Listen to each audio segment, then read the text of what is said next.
Aloha, aloha, all you magical beings. High Witch of Hawaii, Kahu OniLuv, coming to you in this video. We are going to be talking about 5 of my favorite crystals to work with, and I'm going to share with you the reasons why I love to work with these crystals. Now, in my practice, working with crystal magic is literally like an everyday thing. You know, when I'm doing my healing work, when clients come in and I'm doing healing treatments, or when I'm working with them and I'm doing magic with them, if I'm casting spells, or if I'm helping them to clear their energy, helping them to promote good vibes and whatnot, and etc. You know, crystals are always part of literally almost everything that I do. And so this is why I wanted to share with you the crystals that I actually work with.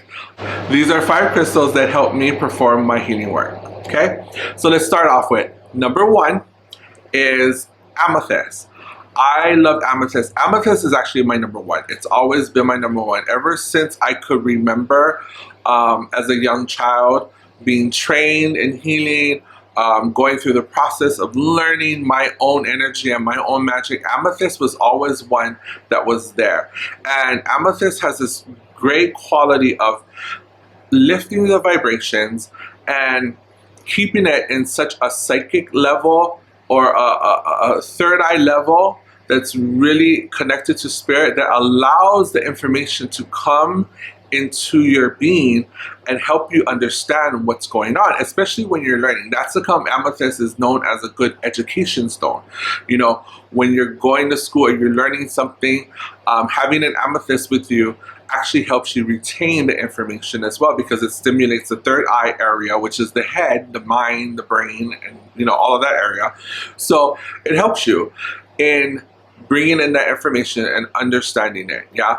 But also, when I use amethyst, I actually look at it as raising the vibration, especially in my healing work, because an amethyst is connected to spirit, and bringing in that spirit energy helps me help my clients become aware of maybe the issues, because everything that is physical, as far as illness and whatnot, has a spiritual root to it. So if there is an illness in the body, there is something spiritual going on. And what I mean by that is there's somewhere that that person needs to grow, become aware of, because this world, this life is all about learning. It's all about evolving. It's all about growing. Yeah. Maybe I'll make a video about that. So number 2 is clear quartz. Now, clear quartz in the form of Lemurian quartz. Okay, I love Lemurian quartz. It is a connection to a past, well, many of my past lives. So that's why I love Lemurian quartz, because it actually brings that energy, that healing energy, the knowledge from way back when. It actually, a Lemurian quartz is known to hold the knowledge of what was going on at that time, especially in the ancient lands of Lemuria. And so that's why I like working with Lemurian quartz, because if you look at a Lemurian quartz, you can actually see and vibe the energy that is in there, and that ancestral energy that comes from a Lemurian quartz. And what better way than to have that in my healing practice than working with a crystal that brings that energy as well. You know, especially one of knowledge and wisdom. Who wouldn't want that extra boost? It's kind of like bringing a hard drive, or a disk, or hard drive, or USB hard drive, and plugging it into a computer, and you got like all the answers from the past. You know what I mean? It's kind of cool. But the energy that comes with a Lemurian crystal quartz is a energy of wisdom and knowledge, which who doesn't want to work with that? Yeah. Okay. Number 3 is fire quartz. I love fire quartz. I love that reddish.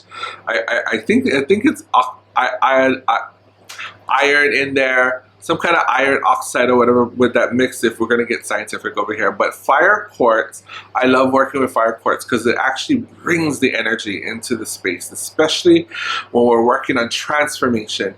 When I'm using it in my practice, it's all about transforming whatever that negative energy is to the energy that we're intending it to be. And that's why I love using fire quartz. But fire quartz is good for a whole bunch of other things, you know, like bringing in that fire energy to creative side, that clear creative side. You know, when you are trying to create or trying to just do something and have fun and to be happy, fire quartz can help you transmute a lot of that energy. Yeah. So that's why I love using fire quartz in my healing practice, because it helps to transmute that energy from, you know, the negative or the issue, the I'm stuck energy, to more of a, oh, I'm open, I'm free, okay, I'm healing, I'm growing and whatnot. Okay. Now, number 4 is Herkimer Diamond. I love Herkimer Diamonds. Not only are they used in a brand of vodka, you know, the vodka with the skull bottle, yeah, but Herkimer Diamond for me is a powerful conductor of energy, and it cuts through a lot of the negative energy, especially when I'm working with the clients who have a lot of darkness, a lot of trauma, a lot of things that they're going through. You know, I need help to cut through that energy so I can facilitate some kind of healing for them, so that they can heal themselves, so that they can come out of whatever issues, so that they can come out of whatever darkness they're in. You know, so the Herkimer Diamond actually helps me to do that. And I love the vibration of Herkimer Diamond because it's a super high vibration. And of course, number 5 is Citrine. One of my all-time favorite Citrine. One of my all-time favorite crystals is because Citrine, just a natural Citrine. I love working with natural Citrine. Yes, there's heated Citrine, and I do work with heated Citrine in some practices, but when I'm working with the Citrine, well, when I'm working in my healing practices, the Citrine I like to use is the natural Citrine. And that crystal really helps to absorb the negativity, because I don't want to block the negativity. Now in my practice, I don't block the negativity, because that negative vibration, when I'm working with a client, I need that negative vibration to come into our space, because that is the negative vibration of the client, and I need to know where that darkness is coming from. So instead of blocking it and keeping out of the space, I bring it, well, I allow it into the space, but I have Citrine crystal to help absorb that negativity so we can understand it and process it more. Yeah, and that's why I love using the Citrine crystal in my practice. Okay, so I hope you enjoyed the 5 crystals that Kahu OniLuv, the High Witch of Hawaii, loves to use in her practice. And what are 5 crystals that you like to use? Comment below. And if you have any questions about anything else, go ahead and ask so I can make different videos for you. So please like, subscribe, share the video if you loved it. Go to Patreon if you want to continue on with learning more about what I have to share, and the Kahu OniLuv Coven, Hui has to share as well. We love providing content for you all and bringing up this kind of subject in the magical realm. So for now, Kahu OniLuv, High Witch of Hawaii, says ahui ho and hugs and honeys. Mwah.